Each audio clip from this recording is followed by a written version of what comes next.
From the love of liberty in the fires of hope and prayer,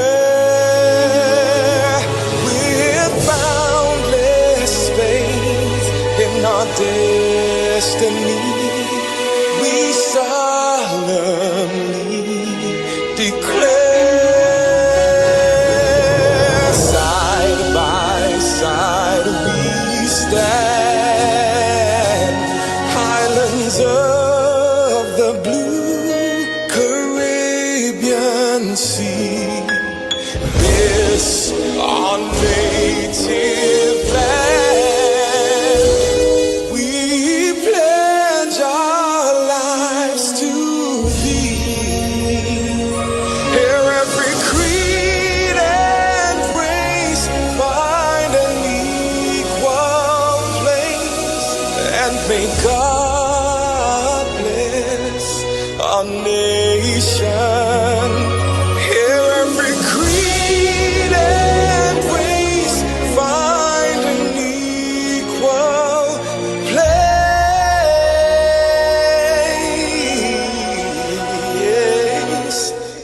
and may God bless our nation.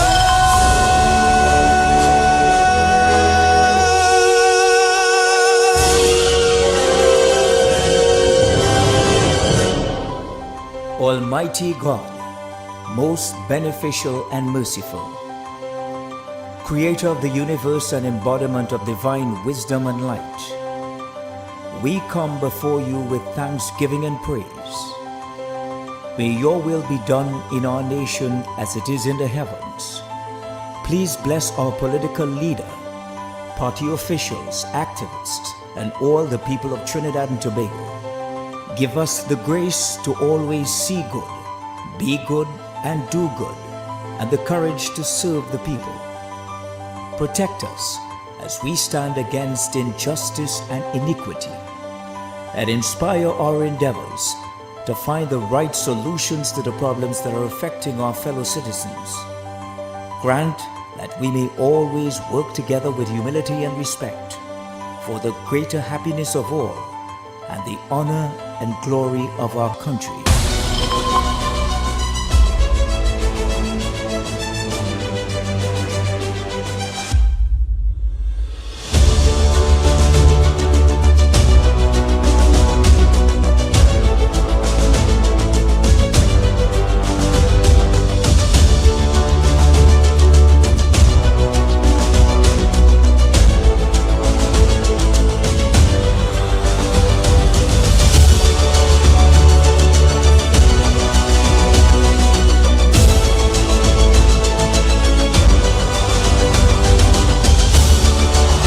Live from UNC Battleground, this is the Virtual Report, streaming on all platforms.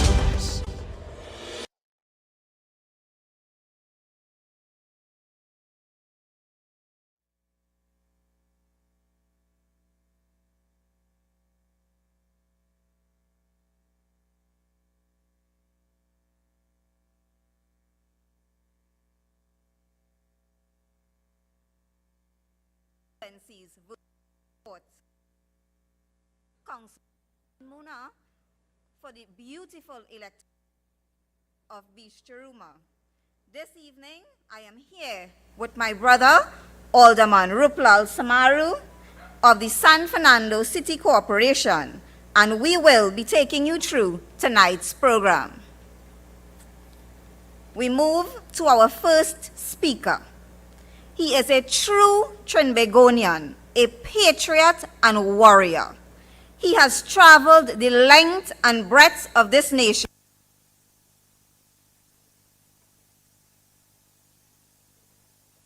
Trinidad and Tobago. He is not afraid to call this government to account for their waste, mismanagement, and corruption. Please welcome to the UNC virtual platform, Mr. Victor Roberts.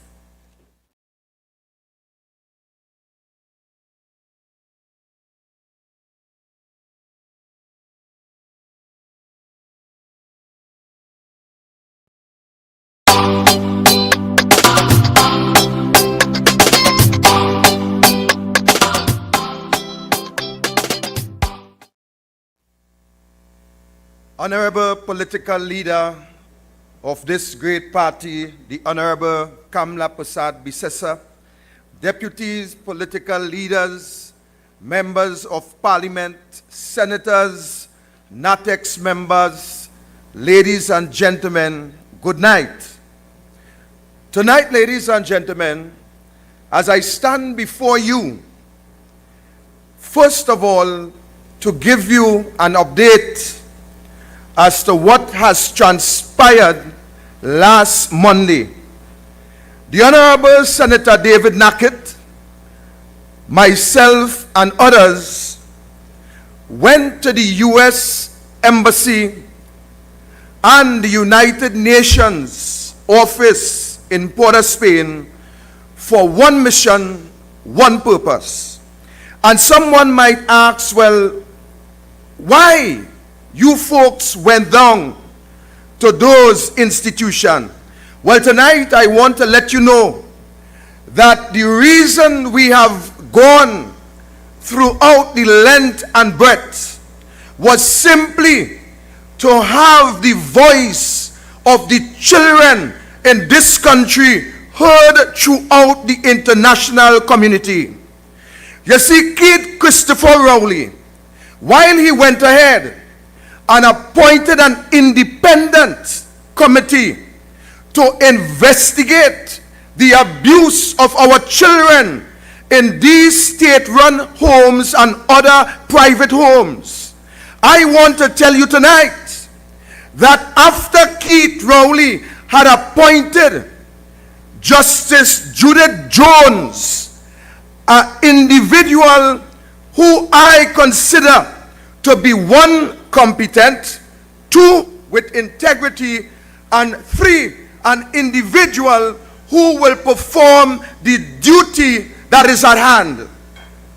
After the honorable individual have submitted that report to Keith Rowley, we have seen Keith Christopher Rowley did absolutely nothing but tries to hoodwink the population by appointing a task force to investigate what the honorable individual Justice Judy Jones had brought to the table. I have seen Justice Judy Jones now sit at the hem of the Police Service Commission, and that speaks volume. That tells us that this individual not only outshine the rest, but her integrity is intact.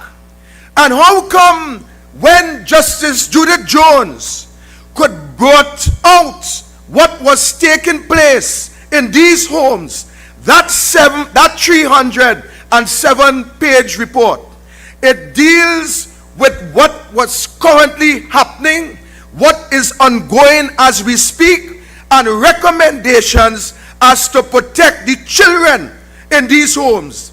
But what did Ayanna Webster Roy and Keith Christopher Rowley did? They have shelved that report, and it's only when they were questioned by the opposition, then we learned that this report was submitted to those individuals for over 6 months with recommendation to ease and to put a stop to the abuse of our children. Yet to the end of the day, these individuals who we believe have the interests of the country at heart, we have seen a demonstration by this administration pointing out quite clearly that they do not have the interests of the children nor the country at heart. So we went down there. We went down there and cried and expressed the pain, the agony that our children face in this home today, while this government continues to be idle, and for a better word, they continue to mamagai you, the population, while to the end of the day, our children continue to suffer brutal attacks. We have seen in that report somewhere down in page 21, where it speaks of a child being abused, damages to the rectum of that child, and yet to the end of the day, we will have these officials, people who I believe do not understand what it takes to care about children. Because if this government had cared anything about the children in our country, we would have seen the police, we would have seen the DPP, we would have seen files being submitted recommending prosecution to mash up this pedophile ring that now exists in this country. And I want to tell you that this pedophile ring is not a ring that is newly started. This ring was existing as far back, if you want to go up the hill or check the valley, that ring was existing as far back. And if you don't believe me, you could ask Ken Valley if what I'm saying is not the truth. We have seen high-ranking officials in government who have a number of allegations. I have interviewed an individual who now resides in the UK. And in that interview, Trinidad and Tobago, you will recognize and understand that this ring goes as high as members allegedly in the judiciary, members allegedly in the law association, and members within the business sector. This is what we are experiencing. And today, we have a government who sits in office, a government without any form of moral principle, a government who cannot in any way stand out and speak out and then own up to what they say. It's always a game. They lie today, they lie tomorrow, and they lie forevermore.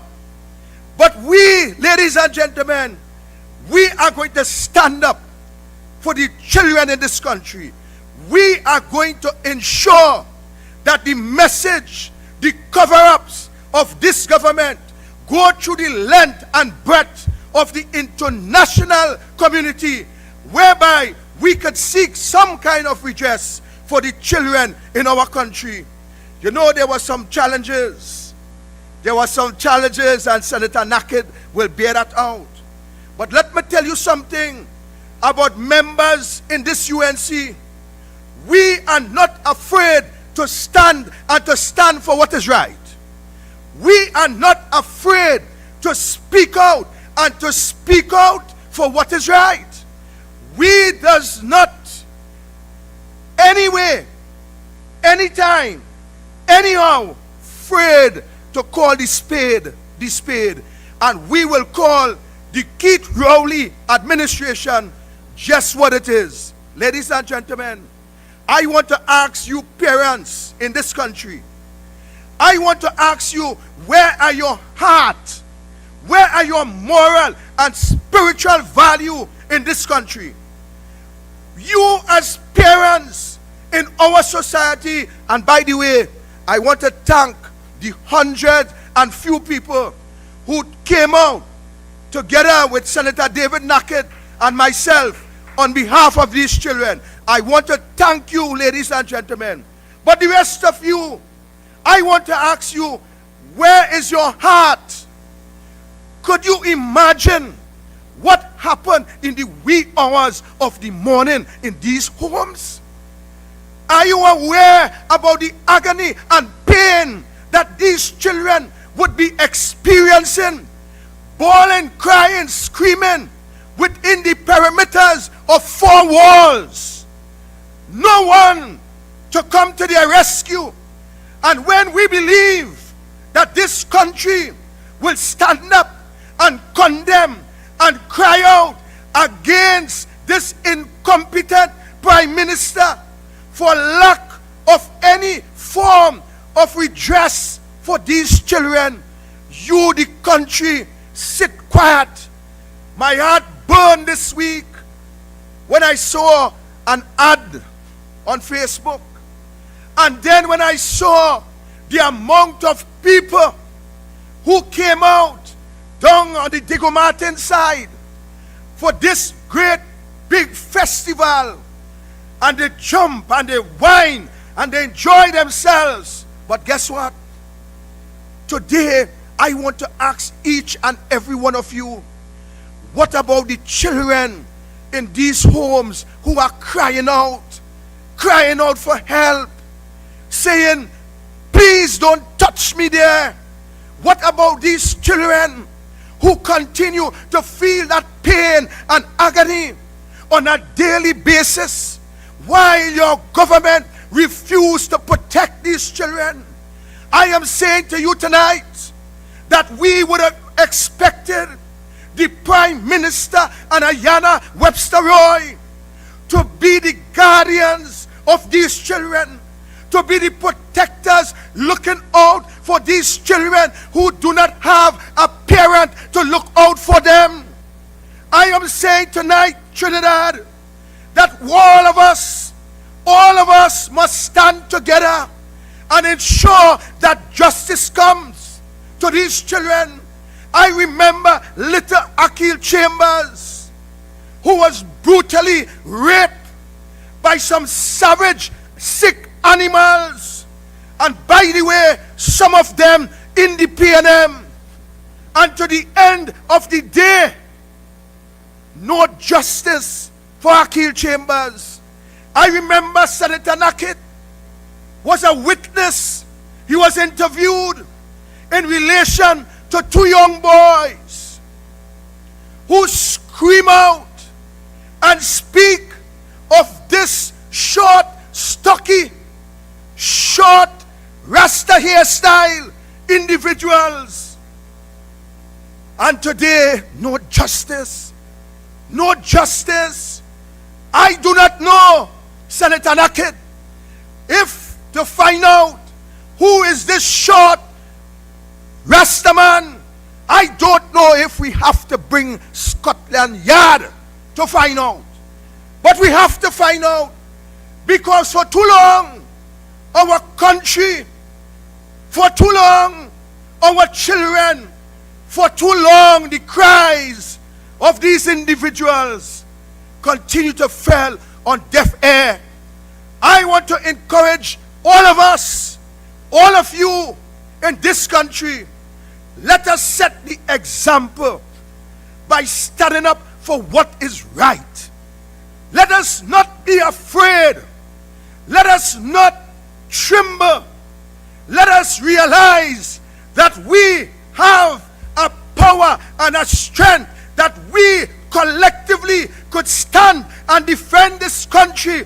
We have competent men and women in the UNC. We have a leader, and we have some deputy leaders who are capable, who are strong, who could stand and withstand the test of time, where we could get justice in this country for our children and justice for you, the people of this country. I thank you, and may God bless you this afternoon.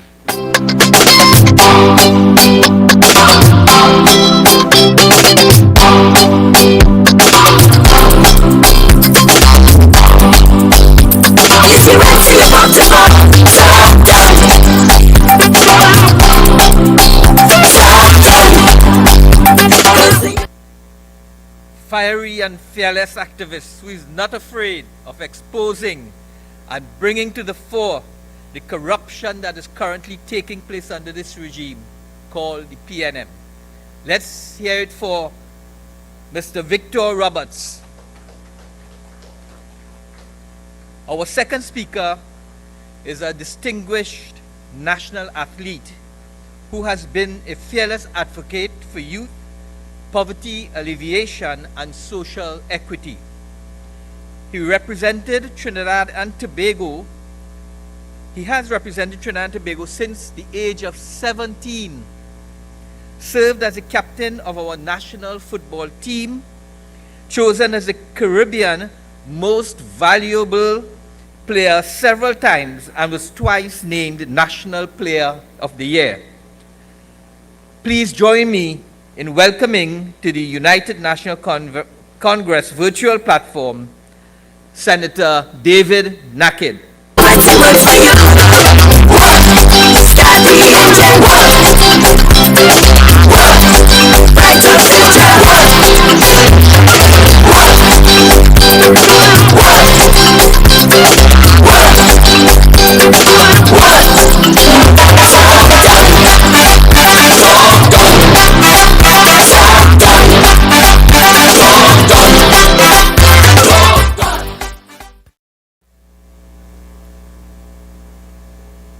In the name of God, the most gracious, the most merciful.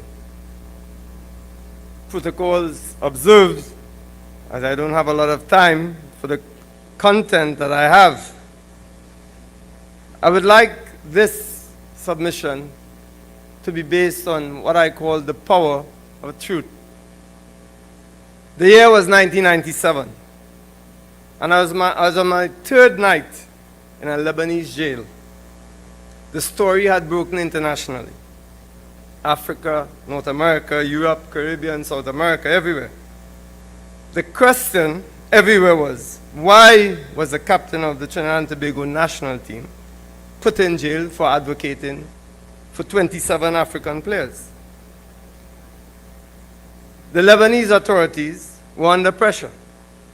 The traditional media, the newspapers, who previously used to beg me for an interview, had already printed the vilest of stories as dictated to them by the political masters.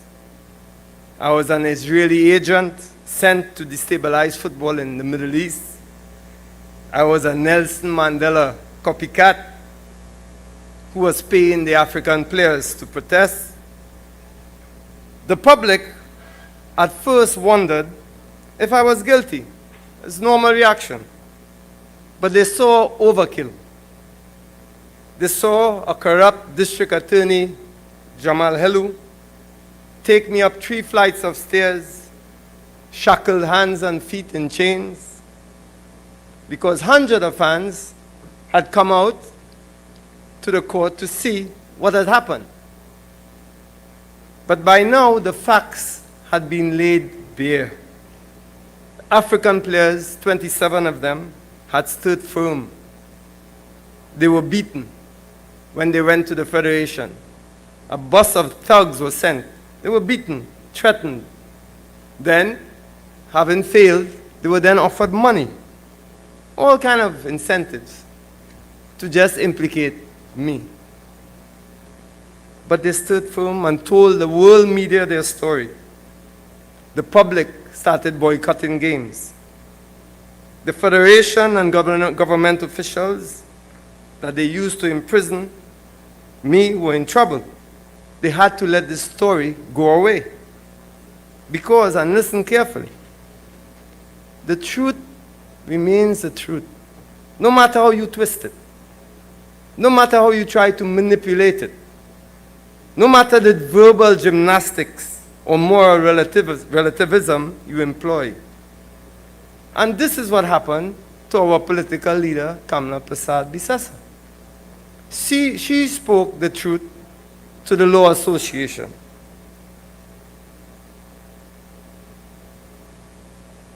Not one of them, not one of those bottom feeders, and I use the words of Keith Rowley, could avoid the facts that leads to the truth.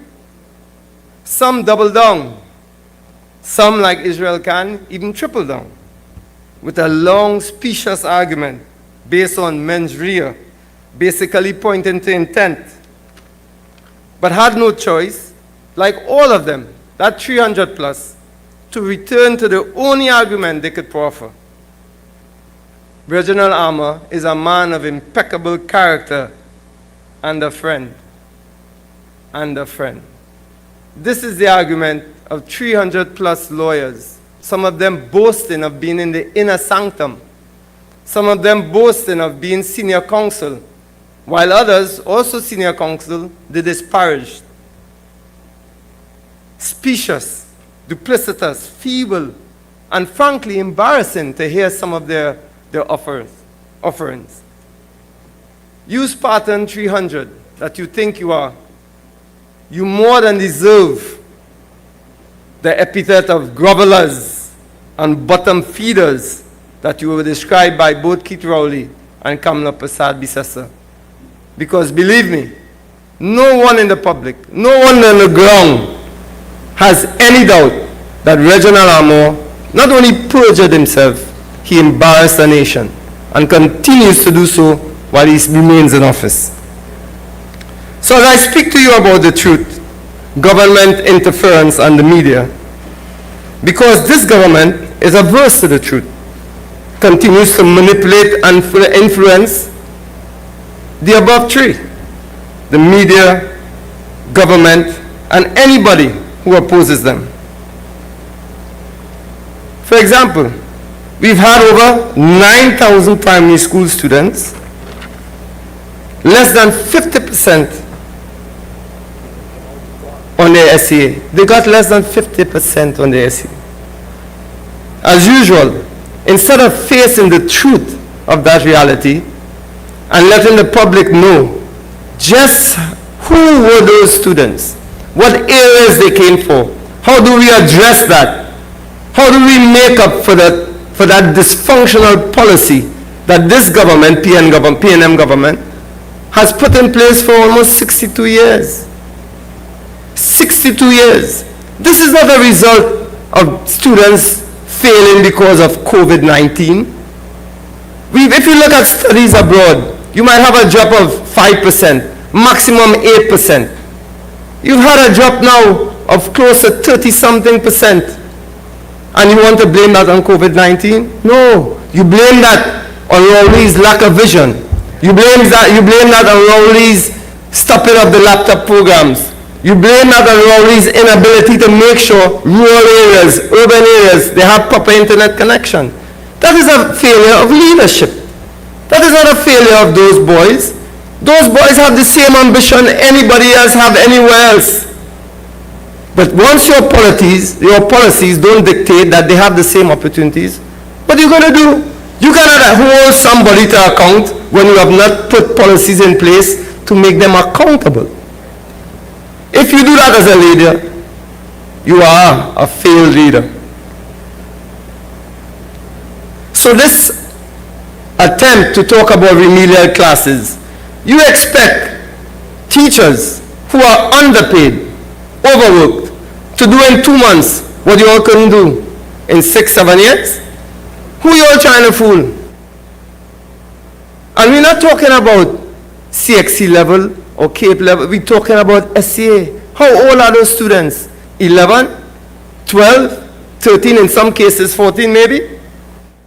How do you expect those boys to react in 2 months? What policies you have put in place to make sure that they come? When we know that less than 30% of them who failed are actually sign up. What are you then doing for those who did not sign up? So this is a government that's all about reaction and looking to do what? Control the narrative. So they will not tell you that 70% who failed and haven't signed up, and in that 30% who failed and signed up, how many will actually show up? What have they done? They have done nothing. Because this government does not care. Rowley doesn't care. He truly does not care. So when you have all the apologists and the media trying to direct the narrative in favor of Keith Rowley, no one on the ground is fooled anymore. As my brother Victor Roberts said to you, they have a report about abused children in front of them, and they have done nothing. What more you want? Rowley sleeping sound at night. His children fine. But the vulnerable children of this world, of this country, they're not okay. They're suffering abuse as we described it. Rowley doesn't care. Stuart Young doesn't care. Al-Rawi doesn't care. They go in walking in and out with the recusals. And for sure, Fitzgerald Hines I don't know what to say about that man. But I have to say, you have a man in Fitzgerald Hines, not only not understanding his job, and this is where we come back to the truth. You have a man who, when faced with the reality of what to do to make our young men productive citizens, he comes up with a plan to spend $49 million on 2 buildings. What does that do? You spending $49 million. You say it's go over season. You're spending $49 million. You ain't buy a laptop or a book, or you ain't pay a teacher yet. In other words, you just out to benefit your friends, your financiers. In a building, 2 buildings. But I'm not surprised at Fitzgerald Hines. I saw him extolling the virtues and the beauty of Balize House outside, talking about Balize House like it was a shrine to Haile Selassie, even going so far as to say, Jah Rastafari, from Dr. Williams to Dr. Rowley. Well, I hope Fitzgerald Hines, given the reputation of this pedophile national movement, that you all put aside a flaw in that magnificent Balize House. Put aside a flaw and put the names of all those young children abused in those homes on that floor. And that penthouse suite, call it the Ken Valley Suite. Because that is what Balize House. Balize House is nothing but a tower of Babylon. And any right-thinking, fair-minded Rastafari, he knows that. So only you could extol the virtue of what is a den of iniquity, and that is Balize House. So, brothers and sisters, when we look at our political leader and what she had done from 2010 to 2015, how she made sure we had outreach programs, mentorship programs, programs for single mothers, to get into the communities, to make sure that those young boys, before they reach the penal system, before they had to face 1 shot, 1 kill, before they had to deal with police who have now become, some of them, insensitized to our young boys because they can't identify with their struggle.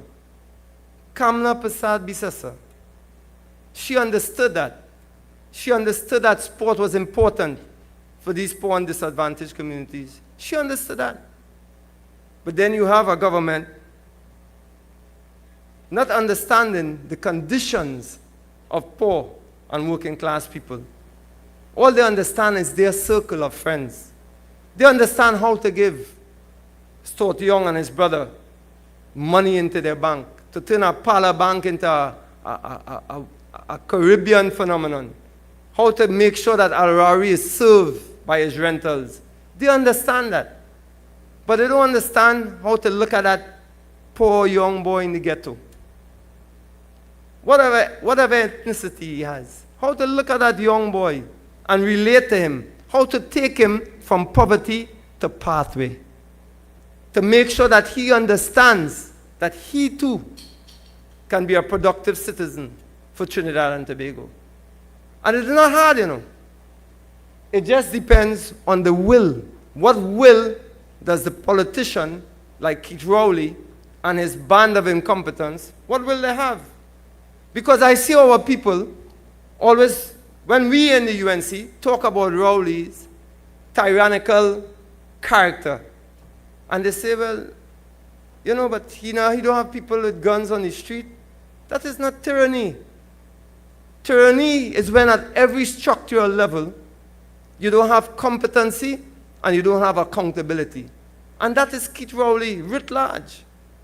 There's no competency in any of his ministerial portfolios. None of them have competency. And then what who should hold them to account, doesn't hold them to account. Reginald Amor,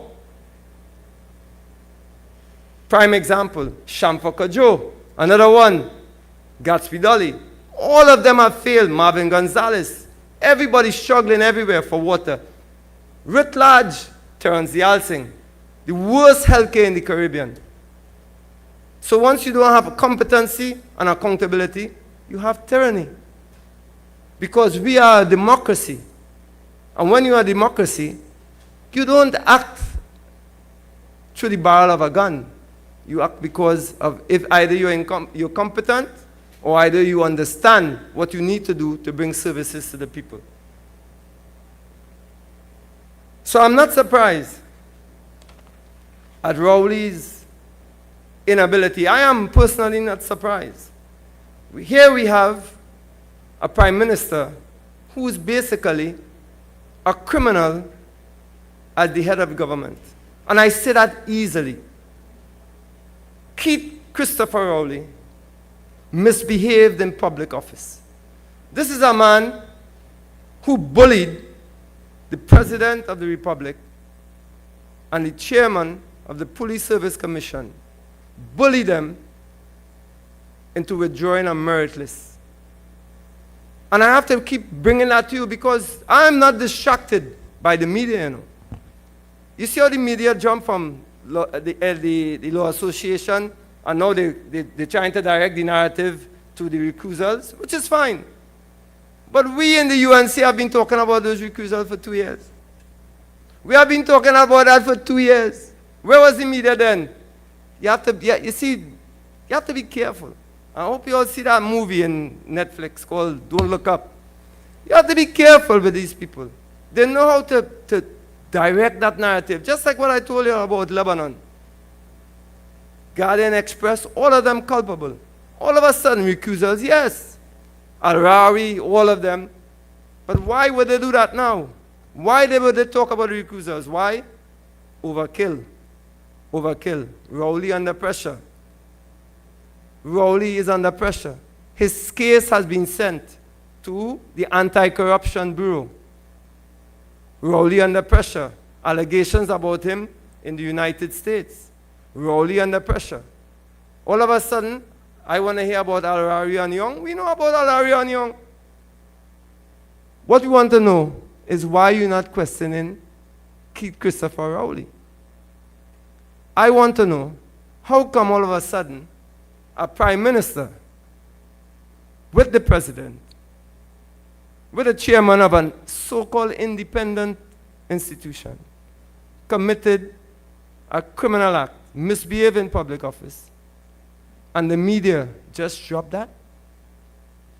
The media just dropped that? How is that possible? Well, I have news for Keith Christopher Rowley, and for the president, and for Blissy Prasad. I have compiled a dossier, complete, comprehensive dossier, with help from some of my good UNC friends. You know, we possess the best lawyers in the country. And I'll be presenting that dossier to McDonald Jacobs and to the head of the Anti-Corruption Bureau. It will detail chronologically every single thing that has been done to indicate that Keith Christopher Rowley bullied Paula May Weeks, bullied Blissy Prasad. Now, I don't know if he bullied them hard or he bullied them soft. Or they could talk about that. But I know they get bullied. I want to know when they receive my dossier, and I will put it out to the public. Come and tell the public how you going on not bring Keith Christopher Rowley, like how I was brought. I was innocent. How I was brought before the courts. I want Rowley to account for how he could withdraw a merit list, go against the Constitution, make a Paula May Weeks, that woman who has had an impeccable reputation, make her a subject of derision in front of all of Trinidad and Tobago, as well as Blissy Prasad. Because if we do not hold Keith Christopher Rowley to account, how are you going to tell me that those young men and women, not all of them, not the ones who commit violence, but the ones who were caught stealing, who now 5, 10 years in remand yard, the ones who push a little weed to support their families because government policies fail them. How are you going and tell me with a clear conscience that you could put these people in prison, keep them in remand yard for making a mistake? I'm always saying make a mistake, but then make a mistake too. How are you going and hold them to account? And a man who have everything, he said that. He said money don't sleep out. A man who have everything committed a criminal act. And we must just let that pass? Not on our watch. Not on our watch. So I'm asking you, just like those Lebanese people who stood up for 27 African boys, they didn't know them. They knew who I was, but they didn't know these African players. But those Lebanese people boycotted the games, not the authorities. That's why we ask you, don't look to, there's a people's revolution. Remember when the boss said, Kamala Prasad, this is a people's revolution. All of you all have to stand up. Anything that you all had before, forget that. Our country is at a critical point where danger is there. Rowley is a danger, clear and present danger to this country.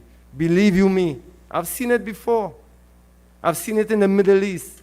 When Rowley reaches this stage where he can disregard the rule of law and tell you, it was me, with full contempt, it was me who intercepted Amaryllis. That's what he tell all you. He take a big finger and put it in your face. It was me, he said. What does that mean? He don't care anymore about all you. He don't care anymore about us. It's we have to care about ourselves. So everybody must come together. Everybody must be ready for this fight. Everybody must be ready to say with one voice, UNC is the answer to the problems that we see in Trinidad and Tobago, and we must unite and unite now. I thank you, brothers and sisters.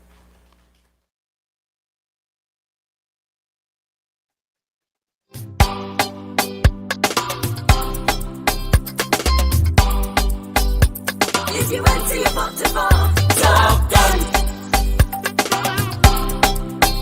Job done. 'Cause the UNC works for you. Work. Start the engine. Work. Work. Let me tell you, he's certainly an asset to our Senate. Thank you, Senator Naked. And a pertinent point raised by him tonight. What policy is in place for children who didn't sign up for the 2-month classes? And more importantly, why didn't they sign up? I could speak for the district of Bish. The closest secondary school available is the Manzanilla Secondary School. Is there transportation available? Can parents afford to send them? This is the lack of proper planning by our so-called Minister of Education. I would like to welcome my Mayaro Rio Clara Regional Corporation team here tonight. Our next speaker is a stalwart of the labor movement and a former President General of the All Trinidad Sugar and General Workers Trade Union. He served as the minister in the Ministry of Works and Transport, Finance and the Economy, and labor during the Kamala Prasad Bisesa administration. Fondly known as Rudy, he is a firebrand in Parliament. And let me tell you tonight, he was on fire in Rio Claro at our TT Speaks. Please welcome to the UNC virtual platform, MP Rujanath Indarsingh.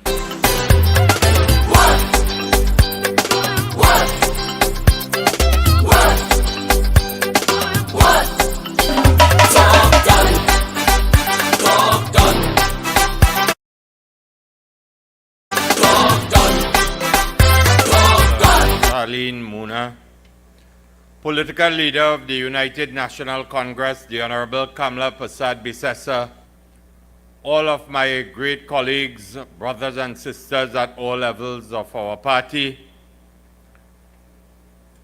all of those who have spoken on the platform here tonight, those who are listening on radio and TV Jagriti and logged on our respective social media platforms, let me say a pleasant good night to each and every one of you. Trinidad and Tobago is on the brink of collapse just after only 7 years of Prime Minister Dr. Keith Rowley being the Prime Minister of Trinidad and Tobago. The reality is our country's murder toll for 2022 currently stands at 310 when compared to 206 for the same period in 2021. So crime is runaway. It is out of control. 150,000 persons have lost their jobs. There are more potholes in Trinidad and Tobago more than roads. In fact, we know Brian Lara to be the Prince of Port of Spain. Tonight I want to rename the Minister of Works and Transport, Rohan Sinanan, as the Prince of Potholes throughout because of his incompetence and his inability to deal with our nation's roads. Runaway inflation in our country. Families now are banning their bellies. Mothers and fathers cannot put 3 square meals on the table. You cannot get appointments from a timely point of view within our public health system. The waiting time is 2 and 3 years. Surgeries, the waiting time is 2 and 3 years. And critical institutions or arms within the Ministry of Public Health, such as the catheterization lab, the cath lab at Mount Hope, is not functional. This is the state of affairs under Prime Minister Dr. Keith Rowley. And that is why I am saying to you here tonight that our country is on the brink of collapse based on their incompetence and their inability to govern and deliver to the people of Trinidad and Tobago. And tonight I want to deal with a couple of issues that have resurfaced, and it is the opposition's responsibility under the leadership of Kamla Prasad Bisesa to remind you and to call out the PNM on these issues. We cannot remain silent, and that is our role as the opposition of Trinidad and Tobago. Recently, we heard of one Kamal Georges of CNC3 fame resigning his position to take up a position at TSTT. And then it went low, and only over the weekend, Kamal Georges, not TSTT, not TSTT, but Kamal Georges took to social media to announce that he is now the senior manager of environmental, social, and reputation management at TSTT. Listen to that title. I nearly get confused. I nearly trip up myself trying to remember this title. And as I said, we have not heard from the board. We have not heard from the Minister of Public Utilities. And we have not heard from a lady named Lisa Agard. And it is our role here to ask tonight, since when was this position of senior management of environmental, social, and reputation management become vacant at TSTT? Tonight, the UNC is asking who was the previous holder of that position and why did they resign? Or is this a new position created especially for Kamal Georges?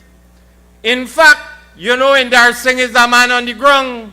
So Indar Singh saying or hearing what tongue say, And everybody in town could tell you how Kamal Georges get the job. But the opposition and embarrassing would like to hear the truth because we ain't believe what tongue saying. So we want to know, and that is why I want to find out on behalf of the opposition, when was this vacancy advertised and where, or did they keep it very quietly, exclusively for Kamal? What were the qualifications needed for this vacancy? Or was this experience, or was the experience primarily one of working with Lisa Agard at CNC3? That was the main qualification. How many people, other people, applied for the job?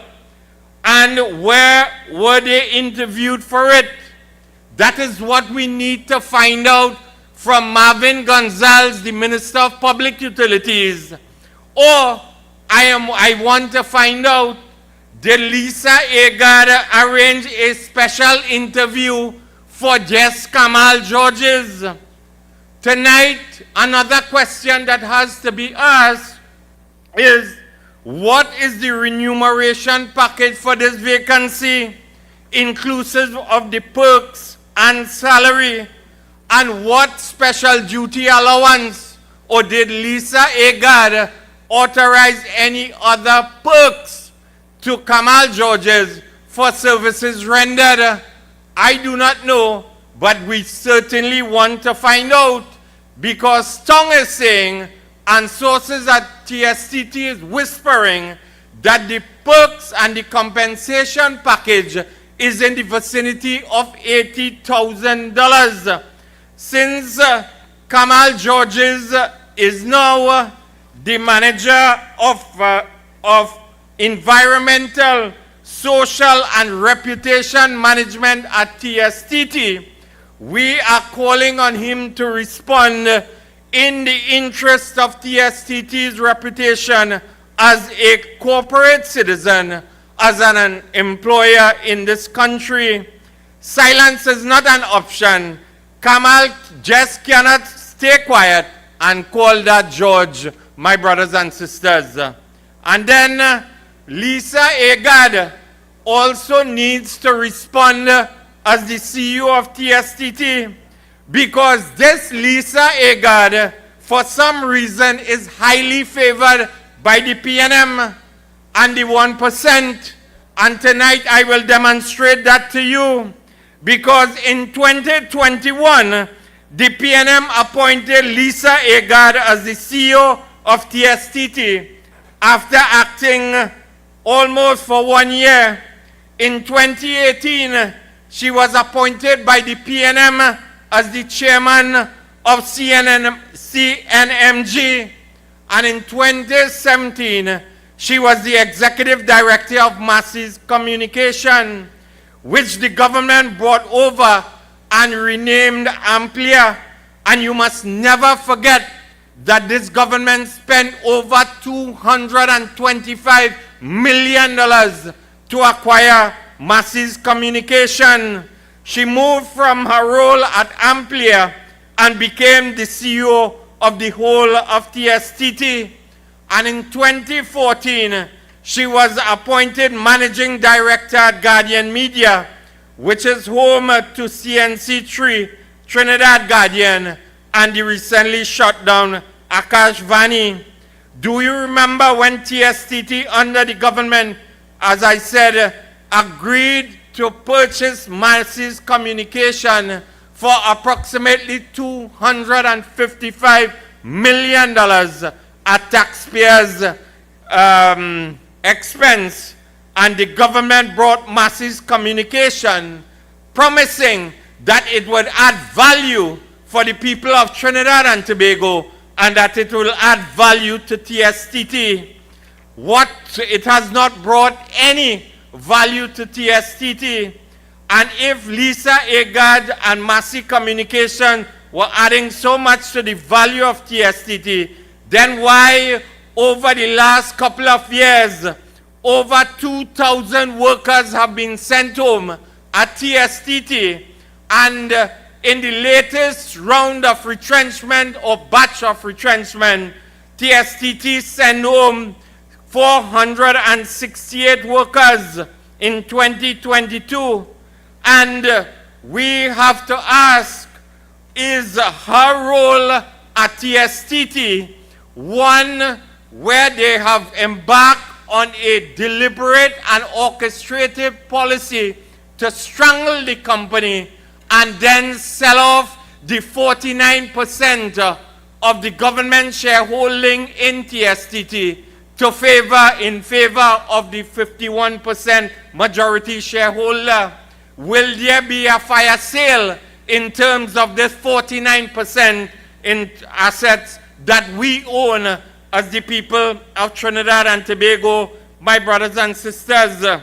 Since Lisa Agard is good at cutting down things, I hope they will put her in charge of Massey's supermarket so she can cut down the price of bygone, because we see on social media where one bygone was sold in Massey for $71, one head of cauliflower for nearly $71, and pimentos being sold for nearly $56 a pound.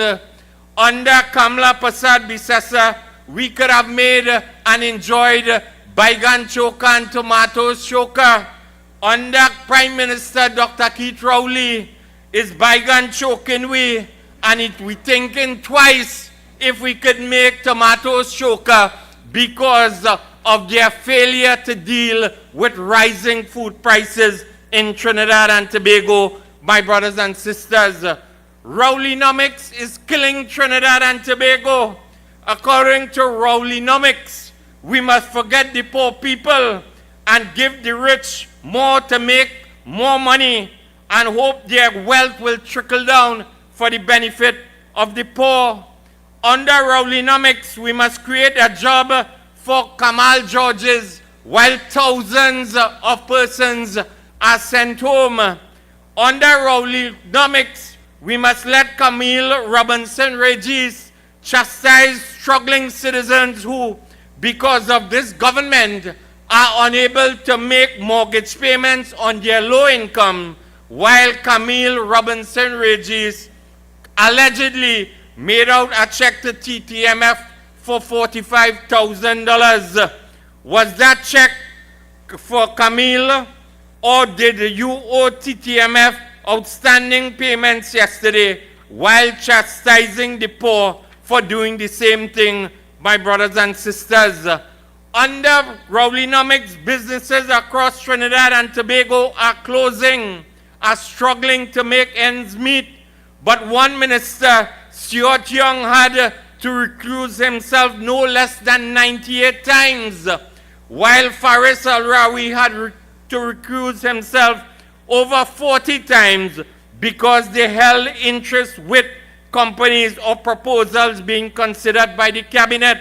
And tonight, I am calling on the Prime Minister to provide a list of the matters for Faris Al-Rawi and Stuart Young that they had to recuse themselves, so that the country can see what business they had with matters before the cabinet and how much money they had in terms of their friends and families who stood to make under Rowleynomics, my brothers and sisters.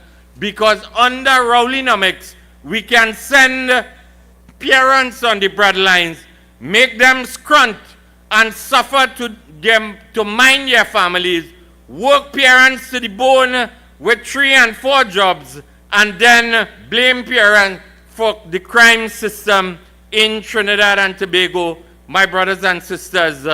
Under Rowleynomics, we can see Terence D.L. Singh shedding a tear for the people on the promenade during COVID, but waving flag, waving banner and rag during the THA campaigning last year in Tobago at the height of the pandemic.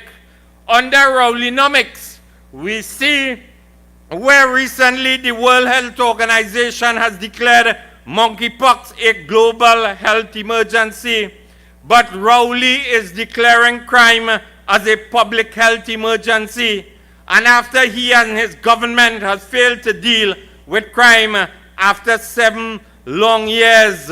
Tonight, we ask under Rowleynomics, what is the state of affairs in terms of the Ministry of Health state of readiness as it relates to fighting monkeypox in Trinidad and Tobago?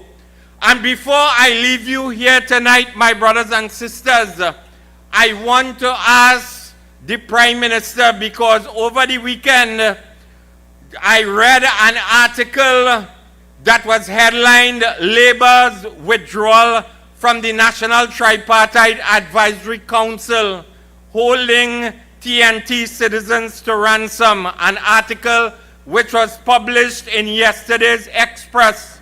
A special commentary on the Prime that was written by one Roy Mitchell, a former special advisor and coordinator of the National Tripartite Advisory Council. And tonight, I want to briefly quote from this article that he wrote in yesterday's Express, and I quote, "Genuine patriots of Trinidad and Tobago should be disturbed by the stubbornness of the leaders of the nation, of the leaders of the nation's labor, who persist in denying themselves of their honorable place as an essential constituent of the National Tripartite Advisory Council." Prime Minister Dr. Keith Rowley must have drawn from the deepest soul-driven instincts of magnanimity and humility when at his recent news conference he stretched out his hand of peace, harmony and goodwill to the National Tripartite Advisory Council, former labor leaders, union members, representatives, to impress upon them the virtues and wisdom of returning to the tripartite fold, end of quote. And tonight, I simply want to ask the Prime Minister and his Minister of Labor, Stephen McClatchy, who has now emerged as the new Hardat of the PNM. If you go back in time, you could remember a fella by the name of Hardat, who was in Parliament. He took a vow of silence. He was the MP for Nariva. He said nothing. And this Minister of Labor is the new Hardat of the PNM as it relates to labor issues in Trinidad and Tobago, because he nor any member of the government can tell you what are the achievements of the National Tripartite Advisory Council. In fact, up till today, we do not know if Camille is chairing or Penelope is chairing, because Penelope is the new Minister of Planning. They operate in secrecy, they operate in silence, but they are deadly in terms of their focus on destroying the people of this country. And in that regard, my brothers and sisters, I want to tell the Prime Minister, return to what? Return to what? You brutalized, you lied, you deceived, you trampled upon the rule of law and every possible tenet of good industrial relations in Trinidad and Tobago. That is why over 150,000 persons have lost their jobs. You treated the union movement, the labor movement, with scorn and disdain. I want to remind you, Prime Minister Rowley, when you closed the Tourism Development Company, you deceived, you mama guide the Communication Workers Union, telling them submit a proposal to the Cabinet of Trinidad and Tobago at a time when you insisted in closing down the TDC. And the 9,000 families at Petrotrin, you lied to them. You said that the government was not closing down Caroni, after spending $63 million. Not a consultant recommended the closure of Petrotrin, and you continue to trample upon them. Tonight, I challenge you to put on the agenda of the National Tripartite Advisory Council what is the state of and future of the cabinet-appointed committee into WASA. What is the state and future of the cabinet-appointed committee as it relates to Lake Asphalt? What is the state of the National Insurance Fund? What is the state of reviewing labor legislation in Trinidad and Tobago, my brothers and sisters, as it relates to the Retrenchment and Severance Benefit Act and other pieces of labor legislation that is of critical value to the over 150,000 persons who have lost their jobs? If you are committed to ensuring that there is proper social dialogue, the United National Congress will definitely tell the labor movement of Trinidad and Tobago, return to the National Tripartite Advisory Council, because it is under Kamla Persad-Bissessar. We respected the rule of law. We respected every tenet of good industrial relation practices in Trinidad and Tobago, and it is only a government led by Kamla Persad-Bissessar that will respect the labor movement and embrace improving the quality of life and standard of living of every citizen and every worker of Trinidad and Tobago. I thank you.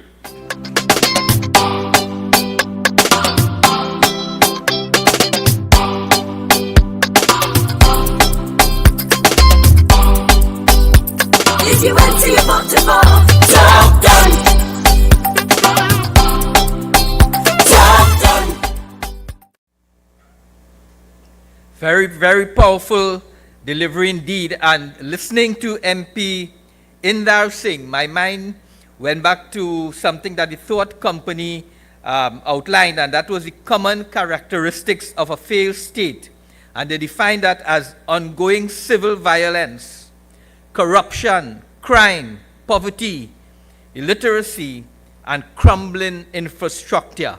And what we heard today or tonight from MP Indar Singh was a description of what is happening in Trinidad and Tobago, our beloved TNT.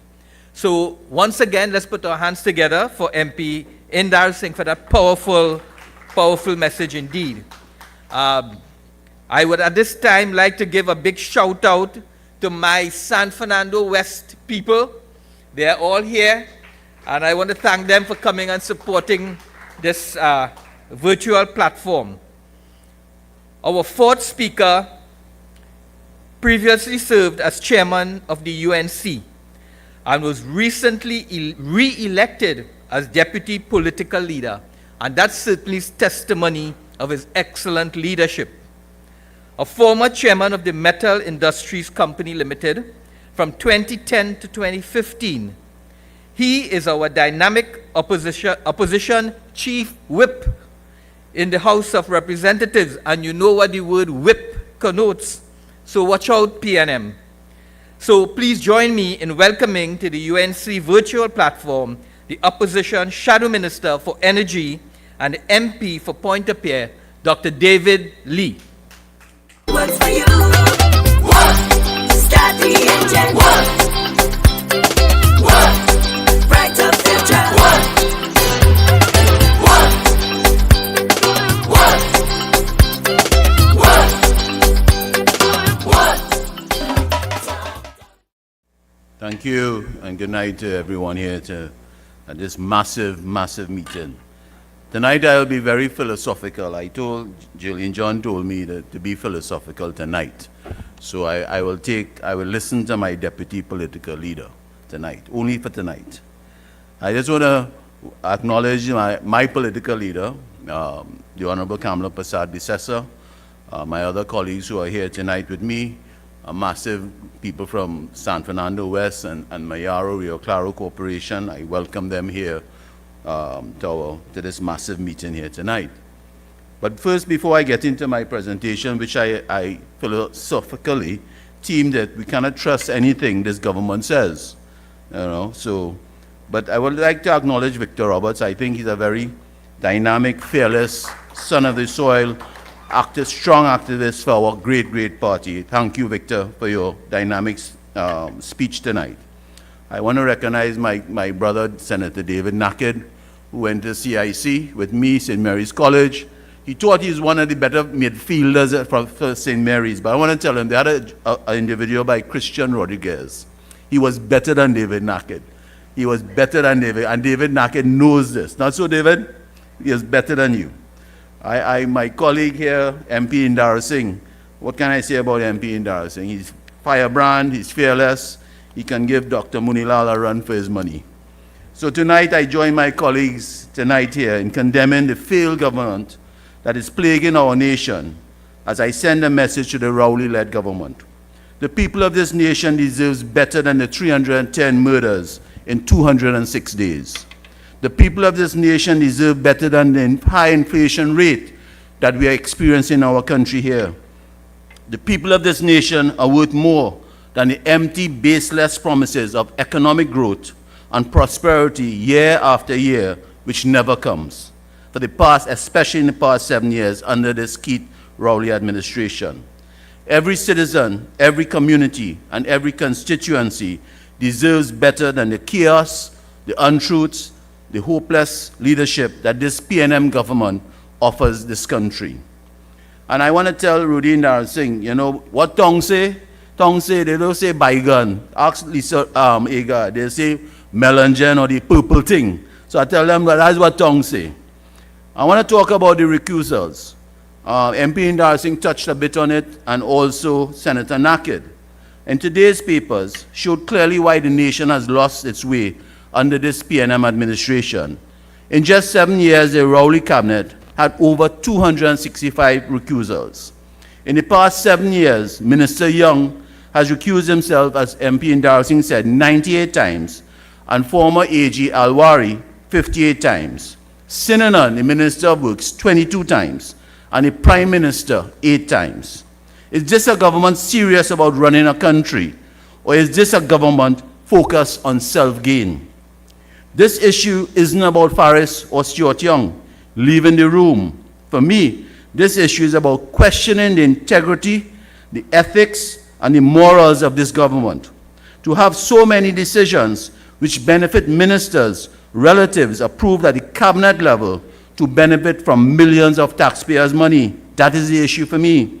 In today's papers, Minister Young told us, and I quote, he did the right thing by recusing himself. No, Minister Young, your relatives benefiting from the cabinet where you are a senior member, either in the room or outside the room, could never be the right thing. Minister Young and Faris really wants us to believe that by leaving the room, there was fair debate on the decisions to benefit their relatives. They are all PNM colleagues. You think the other cabinet members who would really stand against a decision relating to a senior member like Minister Young? While we suffer to make ends meet on a daily basis, the PNM cabinet ministers have recused themselves 265 times to benefit some personal interests. And I see my good friend Macmillan, and he will tell me, come down from there. Now, so, Mac, our economy has reached rock bottom to the point that in the past few days, the Minister of Finance has been boasting about the upgrade from Standard & Poor's to a stable outlook. Tonight, I remind Minister Imbert that under the People's Partnership, led by the Honorable Kamala Persad-Bissessar, this nation investment grade was always A grade. Since he took office, this is Imbert, our investment grade has been slightly over junk status.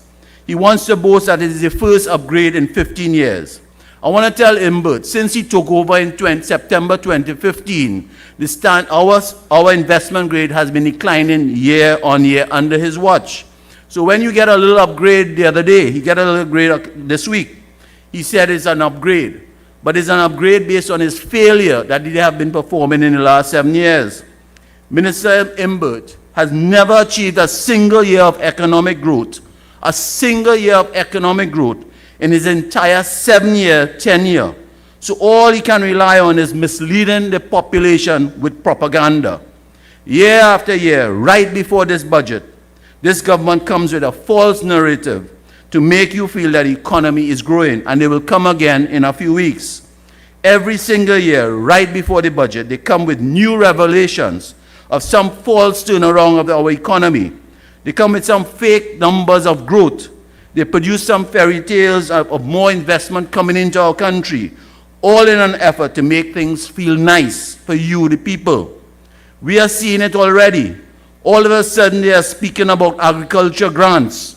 All of a sudden, we are seeing advertisements for enrollment in youth programs like MIC and NESC.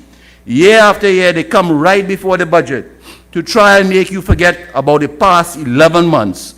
Not a job was created. They want you to forget about the past 11 months of no significant infrastructure that was built in our country. Let us look at education. In fiscal 2022, they approved $6.8 billion for education.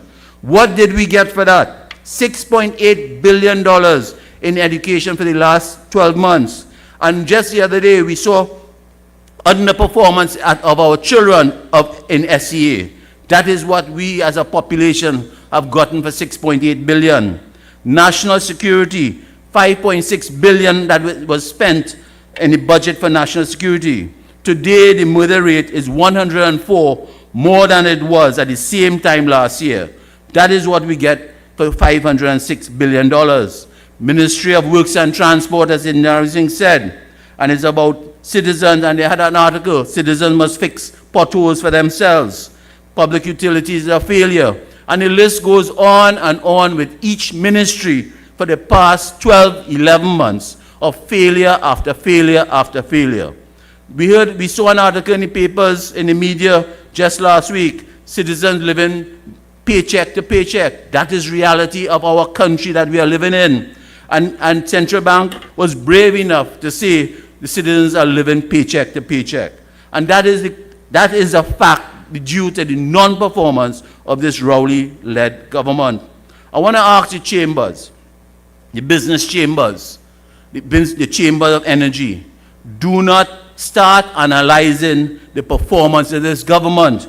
Do not be their proxy in this coming budget, because you never do it. I want to talk a little bit about Petrotrin. On August the 31st, we as a country will be celebrating 60 years of independence. What have we to show for it, especially in the last 7 years? They have destroyed Petrotrin completely. That is what we are sure about. So we as a country will be celebrating 60 years, and we do not even have a refinery to brag, to boast, to feel good about. And now everybody is running to Guyana. Tonight I want to tell the Prime Minister and the Minister of Finance to stop the moaning and complaining of the nation's failing revenues. Stop pretending that you aren't aware why this country is struggling for revenue. Budget after budget, they come to complain about less revenue. But who caused that? It is you, Rowley. They were the ones who derailed the energy sector and destroyed Petrotrin. And I say, come down from there, Stuart, as the Minister of Finance. Prime Minister, it was you who shot this country in the foot when you closed down the refinery. Prime Minister, it was you who rubbed salt in the wounds of this nation when you allowed the refinery to become scrap metal. The Prime Minister wants to complain about scrap metal dealers grabbing copper from around the country. But it was this Prime Minister who took away an entire refinery from the people of Trinidad and Tobago. Under Rowley, we went from old battery buying to Petrotrin refinery selling. This country could have been earning billions in revenue through the Petrotrin refinery. International reports, and I see my friend from Canada is here tonight. He sent me this article. International reports are saying that foreign refineries are earning up to 652% in profit. You know how much earnings and revenue Trinidad and Tobago could be generating if we had our refinery. But today, it is zero revenue from our refinery. As a matter of fact, we are losing thousands with each passing day that the refinery remains closed and shut down, because the $1 million asset that we own is becoming obsolete and non-existent. Tonight I'm calling on this government. Have shame. Own up to your sins. Admit that closing down the refinery has robbed this nation of billions of revenue. Tonight we in the opposition want to set the government lie straight once and for all.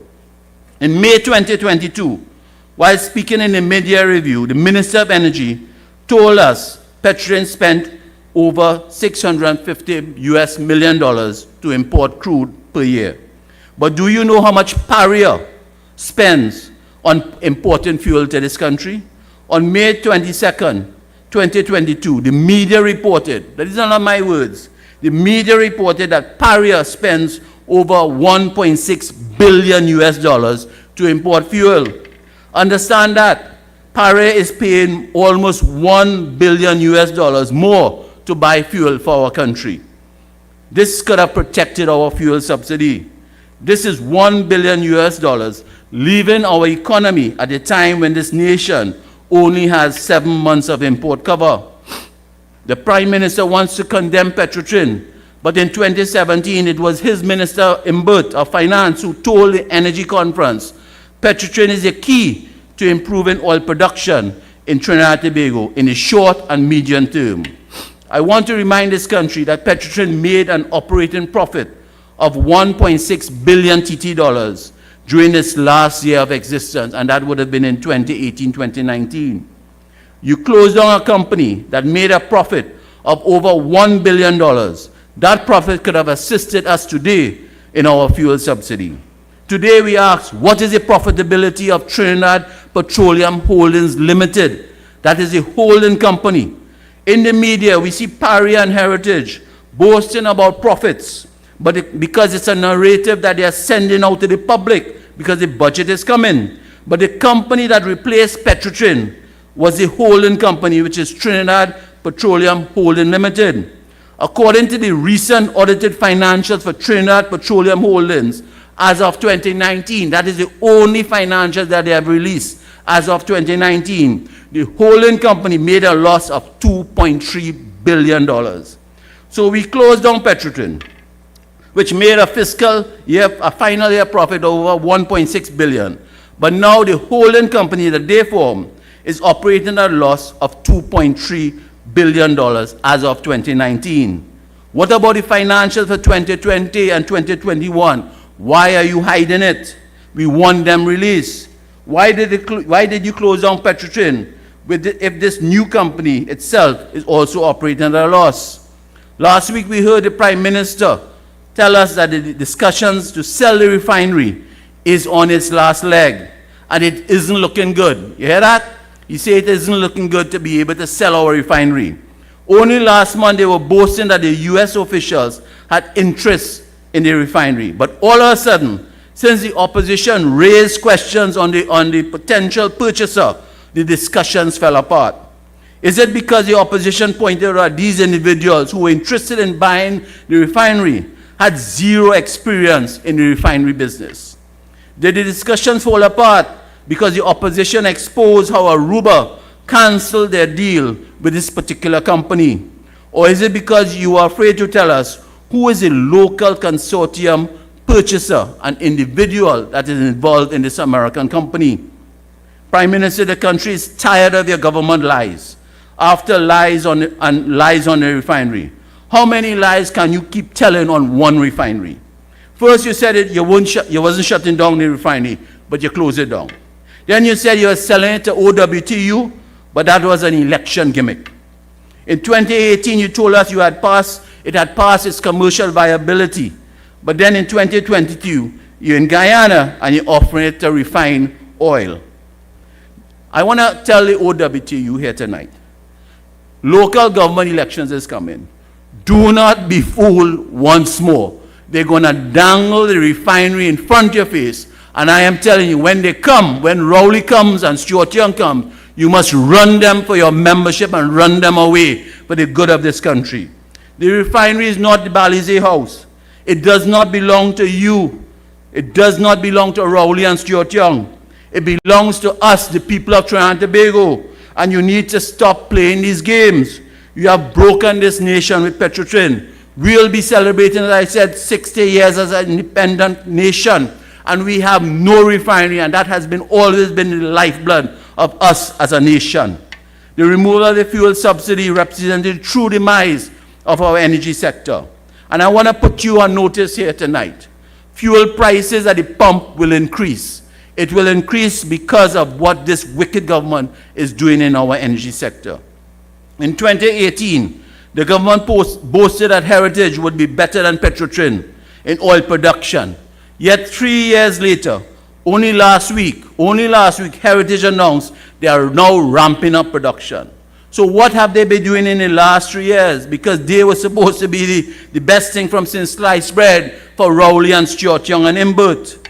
I want to tell this country, this government is only about action and talk only. No action and talk only. Today in the Guardian editorial, they coined it executive action, not executive talk. And it is really about this government is only full of talk and old talk and no action. Look at the cost of living. Our cost of living is going out the roof.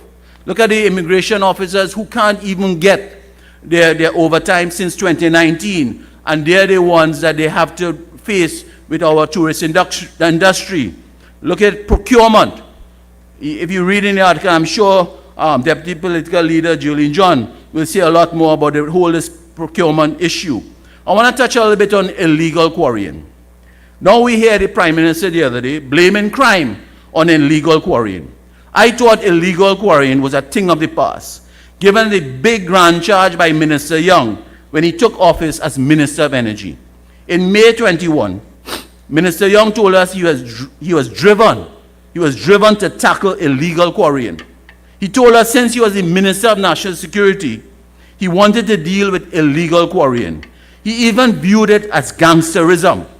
Let me quote his words for you from an address on the Transparency Initiative in May 21. He said, "Intelligence that I have been building in this area is going to benefit the tackling of illegal quarrying."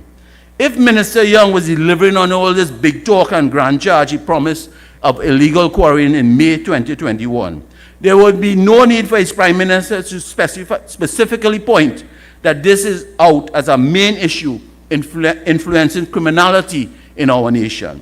1 year later, there's little evidence that any measures have been implemented by Minister Young in dealing with illegal quarrying. I want to, as my time comes to an end, I want to talk a little bit about my leader. My leader.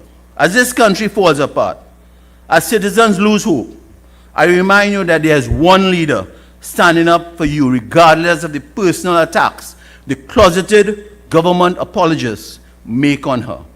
That leader is the Honorable Kamla Persad-Bissessar. 2 days ago, you would have seen the Law Association attack her. First, I want our citizens to understand your opposition leader did nothing wrong. Kamla Persad-Bissessar did nothing wrong. The leader of the opposition must be commended for her strength, as it was her constitutional duty to question why members of the Law Association had confidence in the Attorney General, Amor, with serious allegations against his name. Amor lied. He lied. That's a fact. He lied. He lied.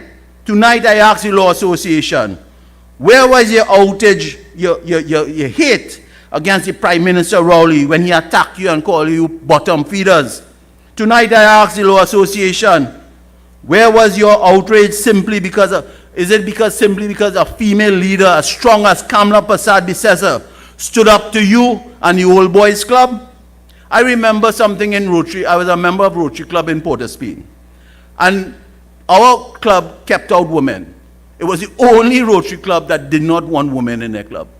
And a group of us felt that we needed women, females, because females are the drivers of any organization. They are the drivers and the workers. And they think better than men. I know Deputy John like that one. Very simple. So, is it because Kamla Persad-Bissessar, as a strong woman, stood up against the Old Boys Club that you felt that you had attacked her? I want to tell Israel Khan, come down from there, Israel. come down from there because you are totally wrong. Tonight I tell the Law Association, the UNC and all our members, all our MPs and senators and our activists and our party stand firmly behind our leader, the Honorable Kamala Persad-Bissessar. She was the first Attorney General, opposition leader, and the first female Prime Minister, and she will return as our Prime Minister. We are proud to have a leader who will risk personal attacks on her character to raise questions in the national interest. We are proud of you, our leader, Kamala Persad-Bissessar, who has yet again stood up for the people of this nation. She has been attacked, but continues to stand strong, and that is why we are confident that Kamala Persad-Bissessar is the right person to save our great nation of Trinidad and Tobago. I thank you.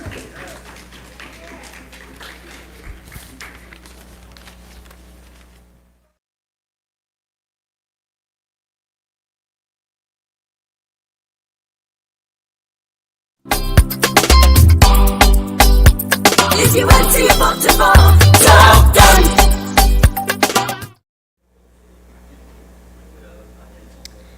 Thank you, MP Lee. And I think we could all agree here tonight we deserve better than what this PNM government offers. But let me tell you, we will get it soon, and we will get the best when a government is led by our honorable political leader, Mrs. Kamala Persad-Bissessar. No, this introduction just doesn't do justice. But it will take me all night to list her accomplishments. She has over 25 years of corporate management experience. Our next speaker is a woman with a lifetime of service to the people of Trinidad and Tobago and has always been on the ground with them. She has previously served as a UNC government minister, and today she proudly serves as an opposition senator and the UNC deputy political leader. Known for her high energy and no-nonsense approach, she continues to hold the PNM to account in the Senate. Please welcome to the UNC virtual platform the beautiful, the brilliant, and the hard-working deputy political leader, Jolene John.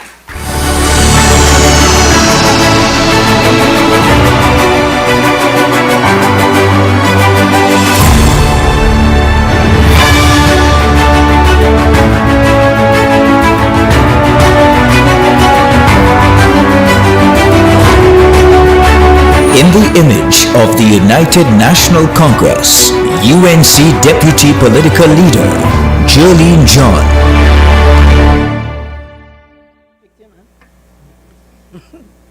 Thank you. Thank you so much. Almost didn't recognize that person you introduced. But good evening to the Honorable Political Leader of the United National Congress, who apologizes for not being here this evening, but she sends her best wishes and love as she's currently attending a prayer service for a very close relative, whom I wish all of God's blessings, guidance, and protection this evening. Now, there is a negative incoming last after this deep bench because the Honorable MP Lee outsmarted me, saying he was coming philosophical. And then he came and literally said my entire speech between him and David Nackett. So I could just probably come off this platform, as it were. But in the interim, I also want to extend sincere thanks on behalf of the Honorable Political Leader and member of the Parliament for Superior to the activists, constituents, supporters who came from far and wide to participate in the win ball cricket competition. There were 15 teams and more lining up. And as a matter of fact, we want to congratulate the two finalists in Shogunas West Sunriser and eventual winners, new recruits. And the man of the match prize went to Mr. Sean Ras Davis. Thank you, everybody, for participating. And I think very shortly there will be a new rounds coming up. But you know, of course, we have a very deep bench of talent. Last week, Thursday, we had our youth speaker, everybody young. You know, my good chairman here just introduced me as having 25 years of corporate experience. These people had not lived for 25 years. So, you know, we really have a lot of talent, and I thank this UNC party, it's really going places. So the Honorable Leader of the Opposition, in a press release of 23rd July, had cause to remind the Law Association, and I want to thank all of the speakers who preceded me, because everybody more or less touched on several of the issues that are very pressing and burning in the national community. Because, you know, the Law Association basically told our political leader she has no business in the business of the country. But basically, it is the UNC and the political leader who has been bringing a lot of these issues to the table, quite frankly, and into the public domain. And it took the media 2 years to realize that the only difference between Rowley's cabinet and the black boys he liked to call monster is that one have a gun and the next one have a cabinet note. The only creative thing that Rowley and they have created during their 7 years is to change a cabinet note into a weapon of mass destruction. That is what they have done. For context, I looked up the word recusal in the Cambridge Dictionary because I just wanted to be clear on what it is. You know, I had a sense of it. They said it's a noun, and the fact of a judge or a member of a jury not being involved in a trial because they have a special interest in its final result. Recuse, the verb, to disqualify oneself as a judge in a particular case broadly, to remove oneself from participation to avoid a conflict of interest.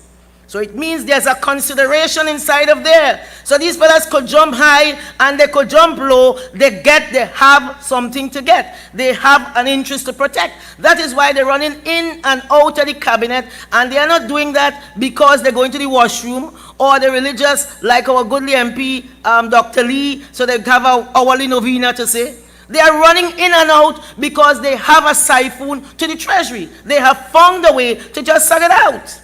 That is what they are doing. So I went further to find the Oxford Dictionary's definition for conflict of interest. And it says a situation in which a person is in a position to derive personal benefit from actions or decision making the official capacity. So Minister Young could jump up, he could jump down. Sunday, he was on the front page as the chief cabinet recuser.